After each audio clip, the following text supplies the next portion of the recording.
merci d'être là au rendez-vous. Mesdames, Messieurs, je suis très heureuse de savoir que vous vous portez bien. Le fait que vous puissiez être là déjà pour nous suivre, cela prouve que vous vous portez bien. Nous aussi, on est en forme. Bienvenue dans votre émission. Le regard de ce soir sera rivé sur un cadre de la majorité présidentielle. Ça bouge à la majorité présidentielle. Vous le savez, le dialogue qui devait avoir lieu, on ne sait pas toujours quand est-ce que ça aura lieu. Finalement, est-ce que Joseph Kabila va convoquer ce dialogue, oui ou non? On attend. De l'autre côté de la Cour constitutionnelle aussi, ça bouge avec la décision de la Cour constitutionnelle suite à la plainte ou aux inquiétudes de la Commission électorale nationale indépendante. Le gouvernement de la République s'est prononcé. On va parler aussi du glissement. Le glissement qui est prononcé sur toutes les bouches désormais. Vous le savez, mesdames, messieurs, c'est donc là ces différentes questions qui seront abordées au cours de cette émission avec un cadre de la majorité présidentielle. Il est en même temps administrateur à la SCTP. Il s'agit de monsieur Jean-Jacques Bemba. Vous le connaissez, il est proche du président de la République. Bonsoir, monsieur Jean-Jacques Bemba, et bienvenue. Comment allez-vous? Bonsoir, madame Zimbi. Merci beaucoup. Proche du président de la République, c'est un honneur. Vous me faites vraiment un honneur, même si je voudrais bien être le plus proche. Mais là, vous me faites un honneur en disant ça. Merci beaucoup, je vais bien, par la grâce de Dieu. Comment ça se passe chez vous à la majorité présidentielle, à la veille des élections, à la veille de 2016? 2016 arrive. Comment se portent vos esprits personnellement vous-même? Comment vous vous sentez dans votre peau? Parce que bientôt, vous savez très bien, ça sera la fin, hein, la fin de votre régime. Ah oui, vous m'apprenez, je ne suis pas au courant. Moi, je vis comme si de rien n'était. Je suis dans la même attitude que le chef de l'État. Il travaille, il nous fait travailler. Il n'est pas inquiet parce qu'il travaille pour la République. Il a la confiance de la population encore pour une année et demie, presque 2 ans dans son mandat officiel. Et nous n'allons pas mettre tout ça entre guillemets parce qu'il nous reste 2 ans ou moins de 2 ans. Vous savez, le sens de la responsabilité, c'est un mot peut-être étranger pour beaucoup de nos frères de l'opposition qui sont tous les jours en train de réclamer la parole et la décision du chef de l'État par rapport à son mandat. Il faut connaître l'homme, ça fait plus de 15 ans qu'il est au pouvoir. Dans la vie, il faut savoir connaître les gens avec qui vous vivez. Il n'est pas là pour parler et pour parler pour rien aussi. Il est là pour travailler, il fait son travail et nous sommes très à l'aise. En ce qui me concerne, je suis très à l'aise. Vous êtes à l'aise aussi. Très à l'aise. La matière dauphin n'a jamais été évoquée, rien du tout. Joseph Kabila ne vous a jamais fixé, lui non plus, s'il a quand même l'intention de respecter la Constitution on sait dans le bâton de commandement, ou il a l'intention quand même de propulser quelques-uns de sa famille politique. Cela ne vous perturbe pas un peu? Pas du tout, parce qu'il a dit ouvertement devant les cadres, enfin devant les notables de l'ancienne province de Katanga, qu'il ne faut pas s'inquiéter, il faut travailler, il faut faire ce qu'on a été envoyé pour faire, c'est-à-dire le travail pour la République et pour sa population. Les soucis du chef de l'État, c'est toujours travailler, c'est comme ça que je vous dis, il faut connaître l'homme. Ce n'est pas un homme qui parle pour rien. D'ailleurs, à Lumbashi, il a dit, il parle parce qu'il a trouvé des mots plus forts que le silence. Parce que sa nature, c'est le silence et c'est le travail.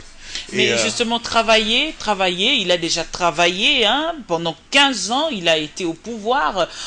C'est quoi le bilan finalement? Aujourd'hui, la République démocratique du Congo est-elle fière d'être appelée République démocratique du Congo? Est-ce que la démocratie a évolué dans le pays? Est-ce que cette culture démocratique a été intériorisée par les populations, etc. Aujourd'hui, on peut parler vraiment de la démocratie au pays, d'abord. Écoutez, à titre personnel, moi qui ai la chance de vivre les deux républiques, c'est-à-dire la République sous Mobutu et la République sous Kabila et Kabila fils, je peux faire un bilan en disant qu'il y avait du positif. Il y a beaucoup de positifs, parce que je peux équilibrer les choses et faire de la comparaison. Je ne suis pas arrivé après 97 pour aujourd'hui dire qu'il n'y a rien qui est fait. Moi, je compare toujours les choses sous la Deuxième République aujourd'hui, sans flatterie, même s'il y avait eu un changement d'1%, c'est déjà 1% de beaucoup, et je suis fier de ce que Joseph Kabila est en train de faire pour ce pays. Il est jeune, et vous savez, moi, ce qui m'interpelle tous les jours, c'est pourquoi on fait toujours semblant de ne pas savoir les choses. C'est-à-dire? C'est-à-dire, on ferme les yeux sur tout ce qu'il y avait avant et on ne veut pas voir aussi ce que Kabila a fait nouvellement. Je trouve ça malhonnête de la part de la classe politique Oui, congolaise. tout ce qui est fait, oui, ça se voit, c'est palpable, oui, c'est vrai, mais les résultats restent toujours insuffisants, comme vous Bien pouvez sûr. vous-même le constater. Les populations ne vivent toujours pas bien, au-delà, en dépit de la promesse faite par le président de la République, qu'il avait consacré son mandat au social. Finalement, ce social a été juste une sorte de mythe ou juste un slogan où vous pensez vraiment que c'est une réalité et que les populations vivent bien? Parce qu'aujourd'hui, il faudrait le dire, si seulement les populations vivent bien, nos pauvres familles qui nous suivent de partout peuvent quand même envoyer leurs enfants à l'école facilement, ils ont accès aux soins de santé, etc. Ils vont laisser le président de la République tranquille, hein. Est-ce que vous-même, vous pensez que le social a été un pari quand même gagné?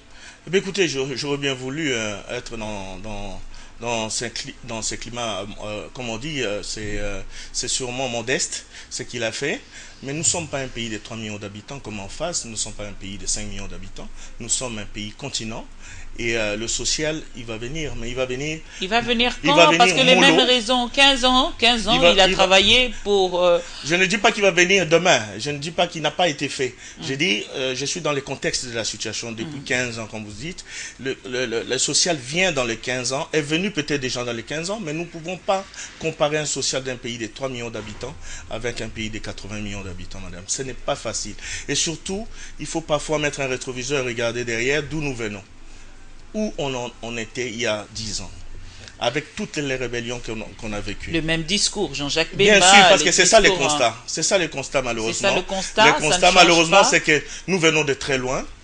Il faut peut-être, à la limite, être modeste dans la vie. Vous ne pouvez pas demander tout de suite des changements. Être modeste, c'est aussi essayer de respecter les textes, Absolument. respecter la Constitution, vous le savez. Mais le président de la On en République a dit parle- qu'il va respecter. Mais justement, on en parle tous les jours, vous le savez. Aujourd'hui, le président de la République ne s'est jamais prononcé là-dessus. Aujourd'hui, c'est la question qui se trouve sur toutes les bouches.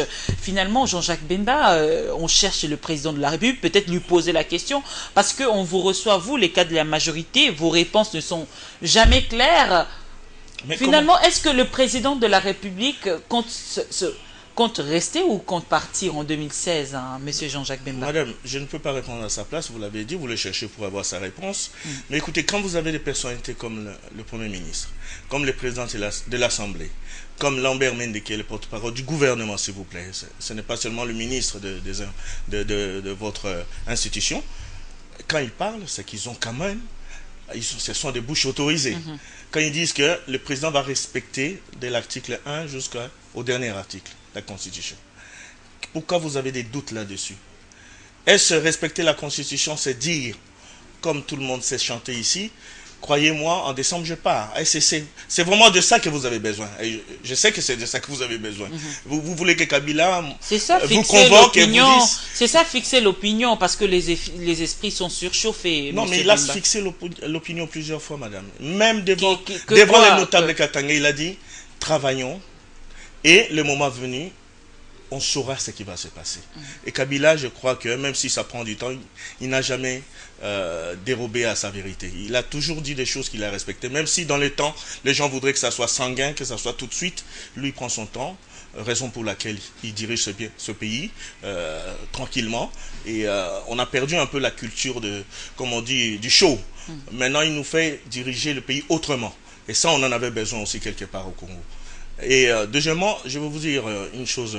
Si vous demandez mon cas, vous m'avez demandé tout à l'heure, mon sentiment, ce serait malhonnête pour moi de dire que je veux que Kabila parte. Mais en même temps aussi, ce serait malhonnête aussi de parler à la place de Kabila. Il sait ce qu'il fait, il sait à quel moment il va fixer. Vous êtes analyste politique en analysant justement l'évolution de la situation. Apparemment, on est déjà dans les glissements parce que les délais ne sont plus respectés et tout, on est déjà en retard. Finalement, on ne sait même plus où on va atterrir, monsieur Jean-Jacques Bemba. Écoutez, le glissement, je crois que c'est un mot maintenant très congolais, finalement. J'ai regardé dans le dictionnaire que ça veut dire au point de vue politique. Je n'ai pas vu l'explication exacte, mais je crois que ça devient très congolais, le glissement. Et c'est une prolongation. Est-ce que c'est un prolongement de quelque chose? Tout ça, c'est à chacun de voir où il veut mettre le mot glissement. Mais écoutez, vous traduisez ça comment? Non, moi j'estime que notre pays a toujours vécu de ça. Vécu de quoi? Du glissement? Du prolongement de quelque chose. Le glissement n'a rien à voir avec ce que je vous dis. Vous savez, quand ils sont partis, moi j'étais pas là, je n'ai pas eu la chance d'être là, en Afrique du Sud. Les calendriers qu'ils avaient promis à Sun City, dites-moi, est-ce que ça a été respecté? Est-ce qu'il y a eu de morts? On n'a pas eu des élections finalement en 2006, on a eu. Alors, est-ce aujourd'hui, en novembre 2016, il faut absolument qu'on ait des élections? Eh bien écoutez, les doutes sont là. Puisque vous avez maintenant compris que les moyens sont colossaux, il faudra les trouver. Mais vous avez parlé du social tout à l'heure. Si on dormait sur des millions de dollars, si on était un pays de pétrole tous les jours, eh bien écoutez, on ne parlerait pas de 800 millions aujourd'hui. Mais les 800 millions, quelque part, quand il faut les mettre pour une institution qui est la CENI, ça devient lourd pour nous, parce qu'il faut les trouver. Il faut que tout le monde contribue. Tout à l'heure, vous m'avez demandé du social. Qui doit le faire? Chacun de nous doit trouver à apporter quelque chose à la population. Les Congolais, chacun de son côté, il doit faire un effort pour apporter du social aussi. La création d'emplois, ce n'est pas seulement l'État congolais. L'État congolais peut accompagner cela. La création de richesses, la consommation pour les Congolais. Est-ce qu'il n'y a pas de domaine privé pour ça? Si, mais où sont-ils? Où sont les Congolais qui ont quand même un minimum de moyens? On ne les voit pas. Moi, je fréquente parfois le ministre de l'Industrie, mais j'ai vu les bilans aussi, j'ai vu son cahier des charges. Tout, on compte trop sur le gouvernement. Où sont les privés? Où sont ceux qui disent qu'ils ont beaucoup d'argent? Ils les cachent où? Où est-ce qu'ils mettent ça? Pourquoi ils sont omnibulés par la politique? Pourquoi ils ne font pas des choses que M. Bemba Saoulon a fait dans les temps, M. Litou Mobutu a fait dans les temps, M. Kisumbe a fait dans les temps? Pourquoi ils ne se mettent pas à la hauteur? Mais oui, c'est la question que vous devez vous poser. Il y avait Orgaman là, Orgaman a fermé. Il faudrait vous poser des questions. Pourquoi est-ce qu'aujourd'hui le gouvernement facilite la tâche aux investisseurs? Est-ce que lorsque les investisseurs viennent même pour accéder, avoir des informations, est-ce qu'on les complique pas? C'est des questions justement auxquelles vous devez répondre, vous qui êtes à la gestion de la chose publique. Mais bien sûr, je peux répondre à cela. L'exemple le plus proche est celui du ministre belge qui est arrivé avant-hier, qui a été reçu par le Premier ministre et le Président de la République, et qui a dit que le climat des affaires allait beaucoup mieux qu'avant. Et bon, ce sont des témoignages. Ce sont des témoignages. Oui, allait beaucoup mieux qu'avant, mais vous-même, vous venez de dire tout à l'heure que où sont les investisseurs nationaux? Oui. Nationaux. Okay. Si les étrangers arrivent avec cette analyse disant que le climat des affaires va beaucoup mieux qu'il y a quelques temps, où sont les nationaux? Pourquoi ils n'investissent pas? Pourquoi tout le monde est omnibulé par la politique et tout le monde est omnibulé par peut-être parce que dans la politique justement, est-ce que vous donnez un bon exemple? Est-ce qu'on ne vole pas dans les entreprises publiques? On connaît des vols et des vols dans les entreprises publiques. Il y a des agents qui ne sont pas payés, etc. Aujourd'hui, on connaît trop de problèmes. C'est ça la facilité que les gens ont. Ils ont quand même une image de cela. Ils ont peur d'investir, même les taxes et tout. Les agents des taxes, on leur complique la situation, Monsieur Bemba. Tout ça, c'est des problèmes. Maintenant, c'est des soins qu'on doit amener à ces vols. Et Matata, je crois, et son gouvernement, tous les jours nous prouvent qu'ils ont envie de fermer les tuyaux qui avaient été sabotés. Est-ce que le vol date d'aujourd'hui? Les vols datent de 2001, les vols datent de 2011, 2012. Le vol, on sait d'où il vient. Nous avons toujours vécu de ça. C'est ça que je dis à mes frères, aussi bien de la majorité de l'opposition. Il faut arrêter de faire semblant comme si tout allait bien. Et maintenant, il faut amener une solution radicale du jour au lendemain. Mais une solution radicale, ça n'arrive toujours pas, Jean-Jacques Bemba. On dit qu'il n'y a pas de mauvaises troupes, il n'y a que des mauvais chefs. Aujourd'hui, on voit l'impunité aujourd'hui qui se vit ici en République démocratique du Congo. Il y a des gens qui volent, qui sont à la gestion de la chose publique, qui sont en train de voler, mais qui ne sont pas poursuivis, et puis voilà, qui sont là comme des hommes forts, quand on essaie de les attaquer, ce sont des gens-là faibles qui subissent finalement. Monsieur Bemba, c'est quelle image qu'on vend du pays finalement? Je ne suis pas aussi négatif et aussi défaitiste que vous par rapport à ça, parce que je vis tous les jours, depuis 4 ans je suis ici. Je vois comment le mécanisme pour ce que vous avez appelé tout à l'heure impunité est en train de se mettre en place pour arrêter l'impunité. Et je crois que Joseph Kabila aujourd'hui, c'est un des seuls hommes de ce pays qui peut dire et se regarder et dire je n'ai pas besoin de voler. Franchement, et punir.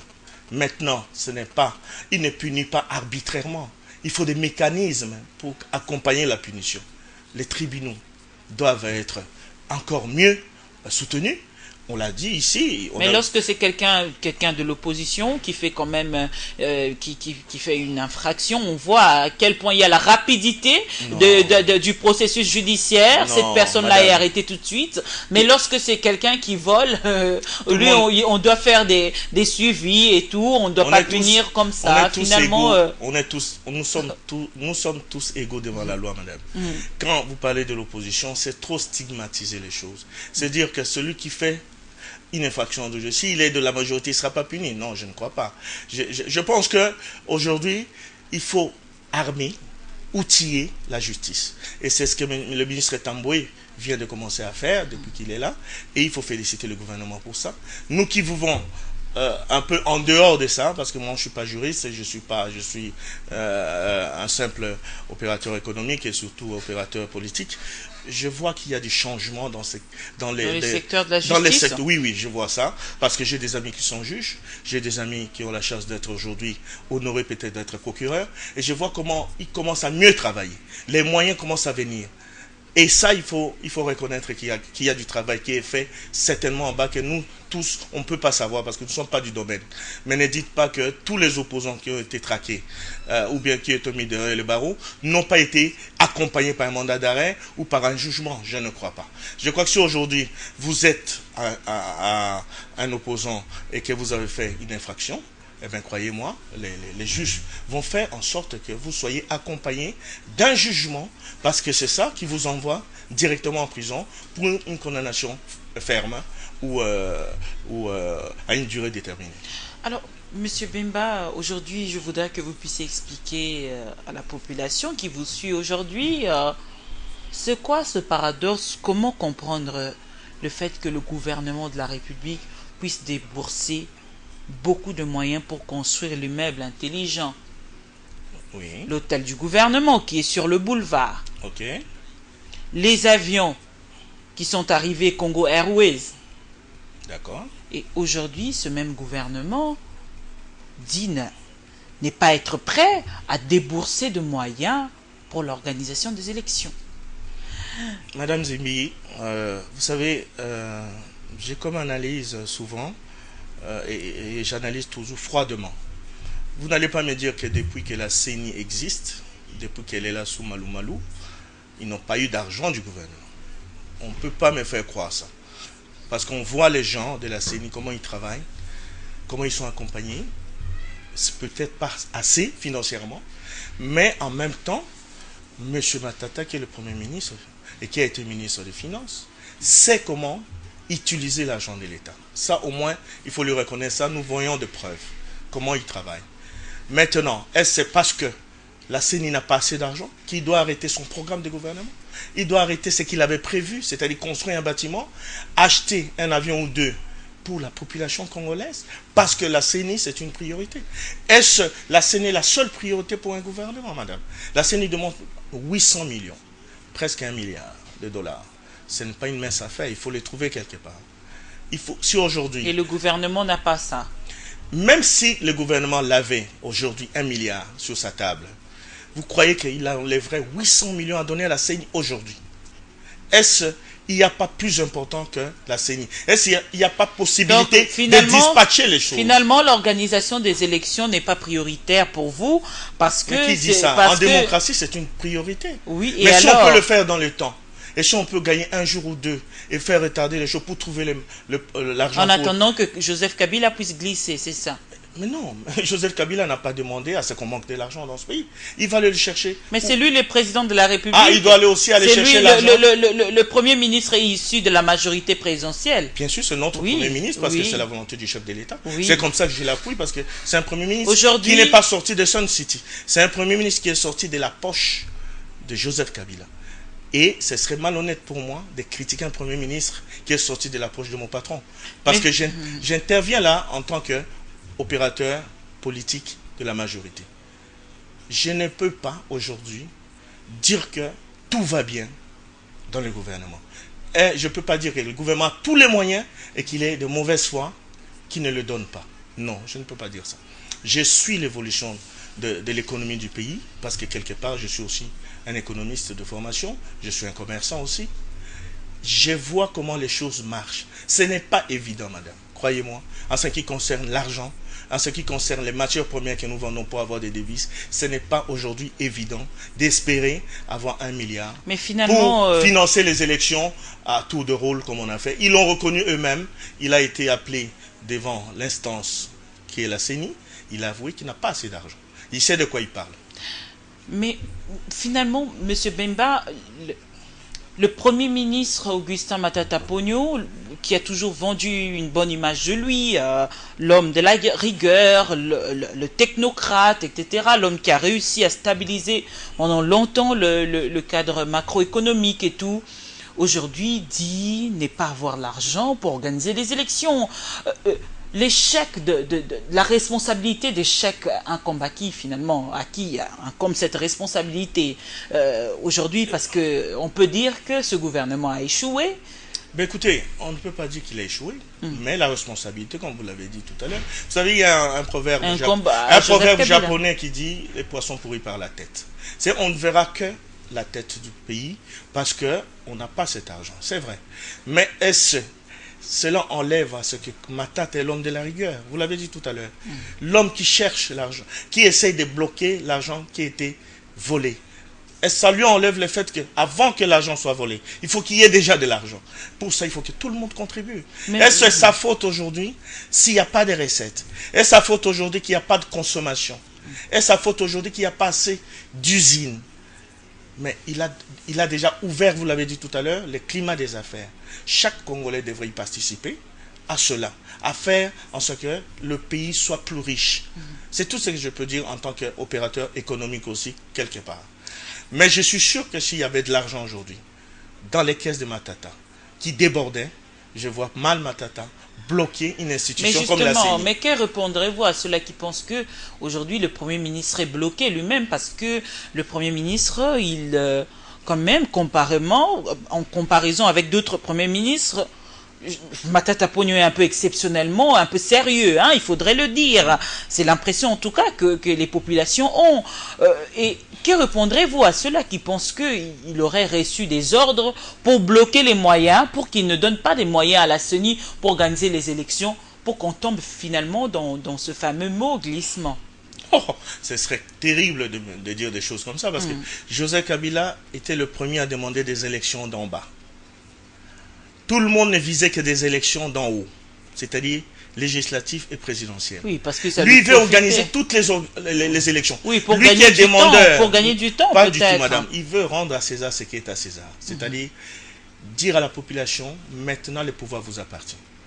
Les élections d'en bas, c'est trop important. Alors quand je vois la communauté internationale, quelques acteurs de pays alliés et amis qui viennent et qui privilégient les deux élections. Or, chez eux, ils ont toujours commencé en bas, avant d'être Premier ministre. Avant d'être ministre, ils ont été des échevins, ils ont été des conseillers communaux. Vous savez, je veux dire à ma population qu'il ne faut pas qu'ils se laissent toujours tromper, qu'elle se laisse toujours tromper par des politiciens, qui ont des calculs très politiciens aussi. Les élections d'en bas, c'est très important pour la population. Moi qui ai la chance de vivre à l'étranger, vous ne pouvez pas vous imaginer les pouvoirs des communautés. Les pouvoirs d'en bas, les pouvoirs pouvoir d'en bas, aujourd'hui on a des bourgmestres, des chefs de quartier et tout. Qu'est-ce qu'ils font? On a plusieurs problèmes, on connaît plusieurs problèmes dans des communes, etc. D'abord dans la ville de Kinshasa, on commence par le gouverneur lui-même. Aujourd'hui, c'est quoi le bilan du gouverneur André Kimbuta? C'est quoi le bilan? C'est vous les journalistes. C'est quoi son bilan, justement? C'est vous les journalistes. Oui, c'est quoi son bilan? Les chefs de quartier, les bourgmestres aujourd'hui, est-ce qu'ils sont proches de la population? Parce qu'il faudrait dire le démembrement, si ça a eu lieu, c'était aussi pour ça, consolider l'autorité de l'État, rapprocher le gouvernant des gouvernés. Absolument. Finalement, aujourd'hui, est-ce que ces différents objectifs sont déjà atteints avec le peu qu'on a? Mais madame, quand je vous parle de des élections d'en bas, des élections communales, urbaines. C'est pour justement armer ces hommes des institutions. Il faut que ça devienne des corps. Il faut que quand il y a des plaintes, vous savez quand il y a des délestages ici, quand il y aura des échevins dans les conseillers communaux, ils pourront même plus tard porter plainte contre la SNEL à partir des plaintes de la population. Parce que ça sera à partir d'en bas qu'on montrera, même dans les conseils communaux, il y aura des avocats. Eux, ils vont commencer à se battre pour la population d'en bas. Il faut que la population sache que ces élections, c'est pour elle. Ce n'est pas des élections pour les professeurs d'université. Ce n'est pas des élections pour les docteurs, comme on les appelle ici.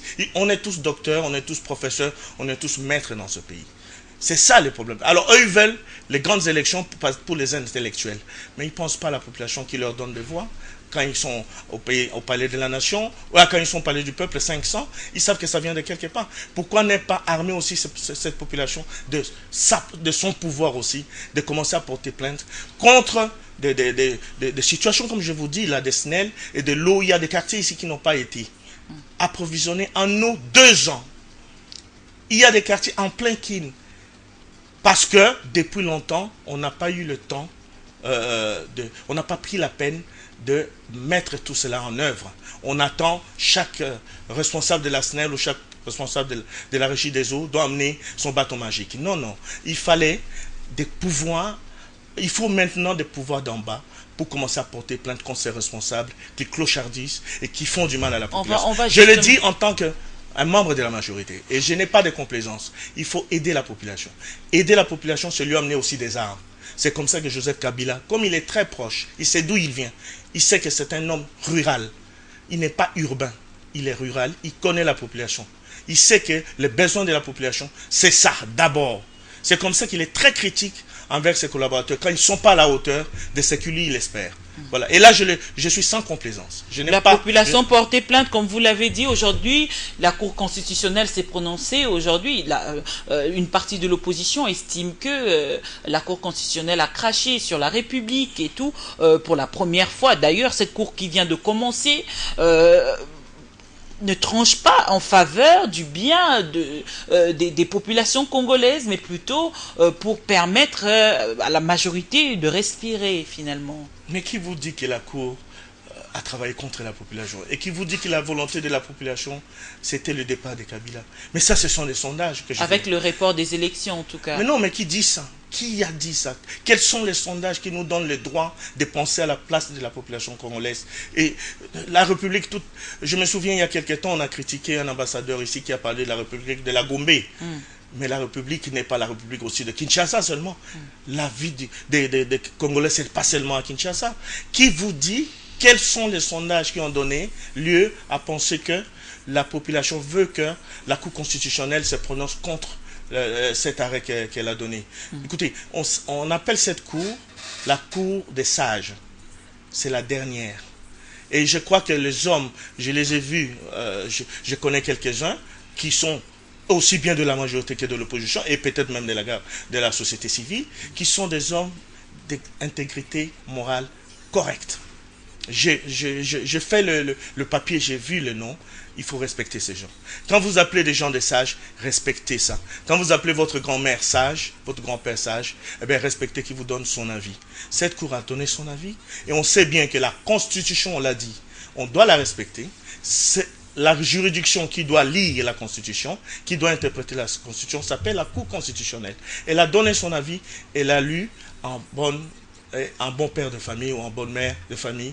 Je crois qu'il faut respecter les hommes. Si aujourd'hui, on ne peut pas mettre de la confiance dans nos hommes qu'on a placés à cette cour, alors comment on respectera ceux qui sont en dessous de cette cour? Comment on va respecter les gens qui sont des juges de tribunaux de paix, des tribunaux de grande instance? Comment on va les respecter si on ne sait déjà pas respecter les sages qu'on a appelés sages, nous tous ici, aussi bien de l'opposition que de la majorité? Comment commencer à critiquer les sages qu'on a appelés? Moi, je pense que quelque part, même bibliquement, c'est interdit. Je suis un chrétien, je ne peux pas me permettre de critiquer les sages arbitrairement, injustement. Je m'excuse. Moi, je crois que cet arrêt a été un très bon arrêt. Ils ont été très, très sages. Ils ne veulent pas rentrer dans le jeu des politiciens. Ils ont été au-dessus des politiciens, puisqu'ils ont dit à Matata, on ne va pas faire ça, mais trouve l'argent. Trouve l'argent pour ça. Ce sont des injonctions des sages. Si Matata ne le fait pas aujourd'hui, croyez-moi, Dieu le regarde aussi, il sera frappé.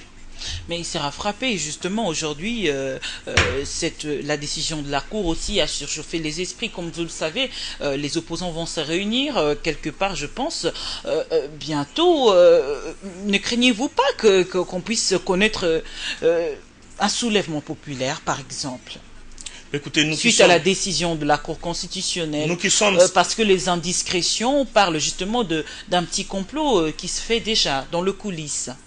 Mais je reviens sur ça, c'est l'opposition surtout qui a manqué de respect envers la Cour constitutionnelle. C'est très grave de dire, comme la Cour constitutionnelle a donné un arrêt qui ne les arrange pas, nos frères de l'opposition, qui vont faire sortir des gens pour un soulèvement. Vous vous rendez compte quelle opposition c'est? C'était aller chercher les Congolais qui tous les jours espèrent des solutions pour sa vie et lui dire non, écoute, crève de faim, ne cherche pas à nourrir ta famille, viens d'abord te soulever contre l'arrêt de la Cour constitutionnelle. Est-ce que vous vous rendez compte déjà, le fait déjà d'y penser, de dire on va se soulever, ou on va faire une réunion pour un soulèvement. Mes frères qui m'écoutent, qui sont de l'opposition, savent très bien que moi, j'ai jamais eu ma langue dans la poche. Je ne suis pas un hypocrite, ils me connaissent. Je parle avec eux tous les jours. Moi, je suis congolais d'abord. La casa que je porte, qui est de la majorité, ce n'est rien à côté de ma conviction, de mes valeurs que je défends, qui sont des valeurs congolaises. Je dis que ce n'est pas l'idéal, et encore moins, ce n'est pas honnête d'aller dire on va faire une réunion pour voir s'il y a moyen de faire un soulèvement. Et cette partie justement des Quinois qui vous suivent en ce moment, qui sont prêtes à aller. Mais écoutez, on a toujours quelque part des gens qui sont manipulés. On a vu ça les 19 et le 20. Nous qui sommes proches de la population, en tout cas moi, je suis proche de la population, et c'est dommage que je le dise ici, moi je suis sûr que 80% étaient contre cette histoire du 19 et 20. Ce sont des manipulés, ce sont des illuminés parfois qu'on va chercher, des gens perdus, des gens en perdition. Mais justement, des gens en perdition, si vous suivez en ce moment, qu'est-ce que vous allez leur dire finalement? Je vais leur dire... Vous êtes communicateur de la majorité aussi, hein, il faudrait le dire. Je vais leur dire que s'ils sont en perdition, qu'ils suivent les personnes ou les amis ou la famille ou les gens qui sont proches d'eux qui ne sont pas en perdition. Parce qu'ils ne peuvent pas faire ça. Vous savez, je vais vous donner un exemple. Et je vais compléter ce que vous m'avez demandé la fois passée sur ce plateau, si je vais bien, et si mon soutien à Joseph Kabila n'a pas bougé. Je vais vous dire d'où ça vient à peu près, mon soutien. Je suis né dans une ville qui s'appelle Businga, au nord Ubangi. Vous savez, moi, j'étais en Europe en ce moment-là, toute ma famille y vivait. Des frères, des demi-frères, des oncles, des tantes, des cousins. J'ai entendu, pendant que j'étais là-bas, qu'il y avait une guerre, parce qu'il y avait une petite communication quand même, malgré la délicatesse de la situation de guerre dans laquelle cette population vivait, les différentes rébellions qui se sont battues là-bas. Il y a eu 2 à 3 armées étrangères qui se sont battues en pleine ville en plein village où je suis né, qui s'appelle Businga, dans le nord Ubangi. Je suppose que vous devez le connaître parce que vous êtes du nord Ubangi. Et celui qui a terminé cette guerre s'appelle Joseph Kabila. Celui qui a été plus malin que tous les autres, c'est lui qui les a quelque part fait un traquenard pour les emmener à Kinshasa et terminer la guerre. Si on n'appelle pas ça du génial, je ne sais pas comment on appelle ça. Ils sont venus ici, ils ont fait 1 plus 4.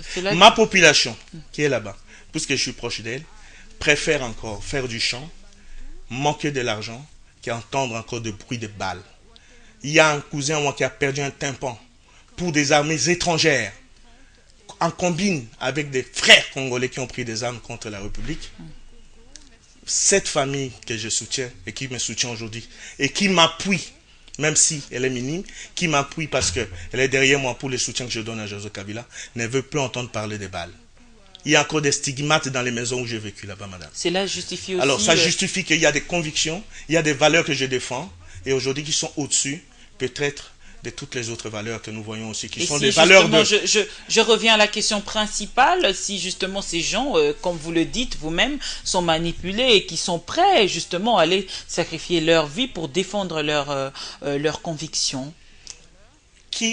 Vous avez dit tout à l'heure que les politiciens veulent faire une réunion pour faire un soulèvement. S'ils vont faire une réunion pour faire un soulèvement, c'est que ce n'est pas un soulèvement populaire. Un soulèvement populaire ne vient pas des politiciens qui manipulent ces gens-là. Un soulèvement populaire vient de la population elle-même, instantanément. Non, ils vont faire un meeting, hein, c'est-à-dire une réunion dans la paix, et puis voilà. On connaît les gens des meetings. C'est à vous, justement, de ne pas envoyer des policiers pour venir molester les autres. Madame, aussi, Monsieur Bemba. On connaît les meetings de nos frères de l'opposition, malheureusement. Nous en avons vécu un tas. Les meetings de l'opposition, ce n'est pas seulement, comme vous avez dit, dans la paix. C'est des insultes. C'est surtout des mensonges. Et ça, les pauvres Congolais n'en ont plus besoin. Ça suffit. Eh bien, s'il y a un changement qui doit se faire un jour, si Kabila doit partir, eh bien, la Constitution est là. Il partira, il s'appuiera sur la Constitution pour partir. Je ne vois pas comment Kabila peut s'imposer si on lui dit de partir par un soulèvement populaire. Pas de manipulateurs. Pas de manipulateur. Il a toujours écouté la population. D'ailleurs, dans tous ses discours, il a toujours dit « J'ai entendu les cris de la population ». Cette population s'est déjà exprimée par voie référendaire. C'est ce qui a fait en sorte qu'il y ait une constitution aujourd'hui. Cette population attend à ce que le président de la République, en tout cas, respecte la constitution. Vous le savez, son mandat est verrouillé par l'article 220, qui verrouille quelques autres articles, M. Bemba. C'est ce que la population attend de lui. Kabila entend ça aussi, c'est-à-dire respecter la Constitution. Il a dit, il n'a pas caché. Le fait de passer devant vous et de dire je pars telle date, ça ne le concernait pas, il travaille d'abord. Il a peur justement, comme le dit souvent certains avertis, que s'il annonce justement son départ, il risque d'être ciblé par ses généraux, par exemple. Si il dit qu'il va rester, il risque de connaître le soulèvement populaire, d'où son silence, hein, comme il a toujours été. Donc Joseph Kabila d'ailleurs, sa force c'est aussi son silence, Monsieur Bemba. Le silence a toujours apporté du positif dans la gestion du pouvoir de Joseph Kabila. Et je pense que aujourd'hui dire que ces généraux vont se soulever parce qu'il le dit aujourd'hui, parce qu'il va partir. En tout cas, c'est conditionnel et c'est une hypothèse. Écoutez, les généraux, l'armée est à la disposition de la République. Et les généraux savent qu'il y a un chef suprême de l'armée qui s'appelle Joseph Kabila, le président de la République. C'est-à-dire aller contre sa parole, ce serait peut-être quelque part ne pas connaître son travail. Il faut respecter les ordres et les mots d'ordre du chef suprême de l'armée qui est le président de la République. Monsieur Bemba, on va parler du dialogue. À présent, le dialogue qui a été annoncé, et ça a commencé avec beaucoup de chaleur. Finalement, aujourd'hui, où en sommes-nous avec ce dialogue? Pensez-vous que ça aura lieu finalement ou pas? Écoutez, moi j'aime bien paraphraser toujours le chef de l'État parce qu'il a dit que le dialogue c'est son. Et je répète, je cite, j'ai entendu, ce sont des gens, quelques membres de l'opposition qui ont demandé le dialogue et que j'ai accepté. Je vais consulter, il a consulté. Et je me souviens, pour la fête nationale, le 30 juin, il a dit, j'ai entendu, je continue les consultations et je verrai si éventuellement je ferai... Éventuellement. Alors maintenant, il faut lui donner cette prérogative qui lui revient seul parce que c'est lui qui a initié les consultations. Il a dit éventuellement si je peux ouvrir un dialogue. Alors, rendre à César ce qui est à César, c'est ça. Éventuellement, il faut on peut traduire ça comme probablement, écoutez, éventuellement, parce c'est que pile ou face. Ça dépendra. Finalement, avec Joseph Kabila, il faut s'habituer aux verbes, aux mots et tout, il a dit, pour essayer de décrypter. Le français est fait pour tout le monde. Nous avons tous appris le français. Oui, mais avec Joseph Kabila, en tout cas, il faut bien l'apprendre aussi. Hein. Ça vaut mieux. Ça vaut mieux. Éventuellement. Alors, on verra. Il verra en fonction de ce que le comportement de nos frères qui ont demandé le dialogue, s'ils ont avancé un pas pour faire deux. Aujourd'hui, il reste que l'UDPS, les autres n'en veulent plus. Ah bon? Oui, les Délices Sanga, les Camérés, les Martin Fayoulou et tout, ils n'en veulent plus. Ben, ils doivent savoir pourquoi ils n'en veulent plus, c'est leur problème. Nous, on a écouté, le chef de l'État a écouté toute la classe politique du Congo, même si Il y a des personnalités qui n'ont pas été, mais il y a des gens qui les ont représentés. L'opposition est entière, l'opposition est grande. La même chose avec les concertations nationales, les autres les ont représentés. Vous avez vu la suite. Aujourd'hui, on a plusieurs recommandations et tout. On n'a jamais exécuté ces recommandations. Et puis, oups, on saute au dialogue et tout. Vous ne pouvez pas dire ça. Tout ce que nous vivons aujourd'hui vient des recommandations. La Cour constitutionnelle, le gouvernement de cohésion nationale, la commission économique, je crois, spéciale. Tout ça, ça vient des recommandations de concertation nationale. Vous ne pouvez pas dire ça. Peut-être que ça ne va pas trop vite pour certains, mais nous restons dans les recommandations nationales, dans les recommandations des concertations nationales. Alors, Monsieur Bemba, aujourd'hui, les indiscrétions affirment que Étienne Tshisekedi aurait finalement rejeté ce dialogue. Si Tshisekedi n'est plus là, qu'est-ce qui va arriver? Il pourrait probablement se prononcer d'ici le 13 septembre et tout. Eh bien, écoutez, qui Sans Tshisekedi, mais qu'est-ce que ça va devenir finalement Ah bon, parce que nous devons vivre sous la tête de Tshisekedi et croire que Tshisekedi a tous les pouvoirs de faire marcher les choses dans le pays. Mais vous devez dialoguer avec lui parce que vous-même, de la majorité, vous l'avez considéré comme une locomotive et puis les autres là derrière lui. Non, c'est ça. Il ne faut jamais dire ça, madame. Nous n'avons jamais considéré un individu ou un parti au-dessus des autres partis de l'opposition. C'est archi faux.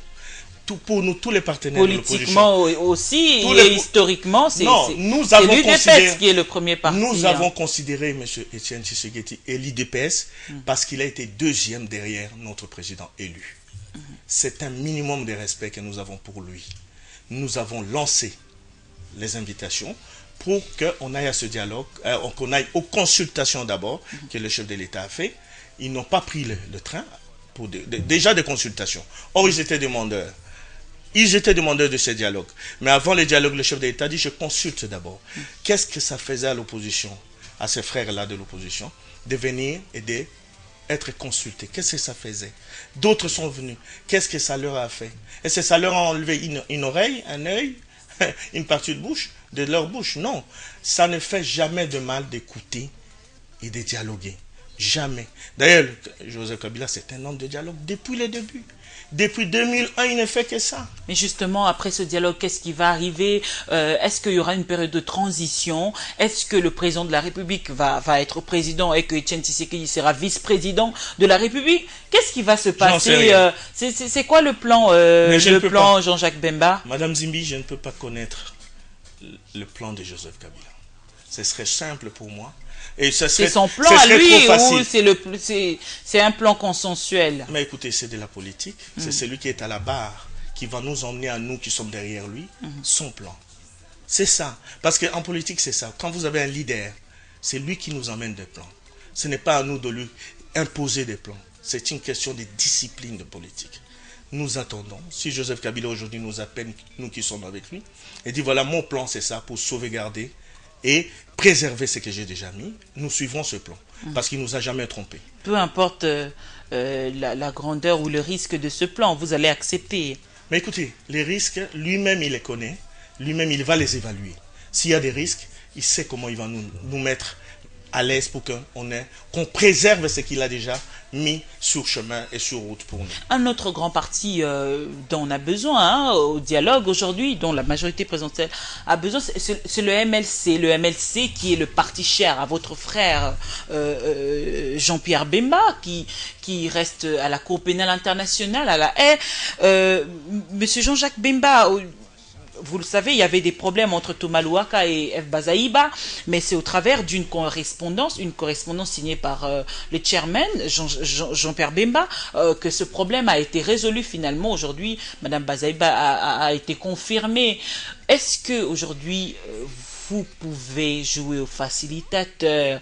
C'est votre frère quand même, mais vous êtes aussi dans la majorité présidentielle. Est-ce que vous pouvez mener des démarches dans ce sens-là pour convaincre votre frère justement à pouvoir accepter, dialoguer avec votre chef de la majorité présidentielle?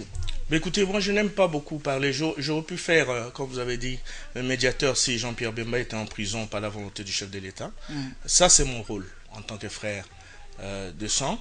Mais je n'aime pas beaucoup me mêler du parti de mon frère.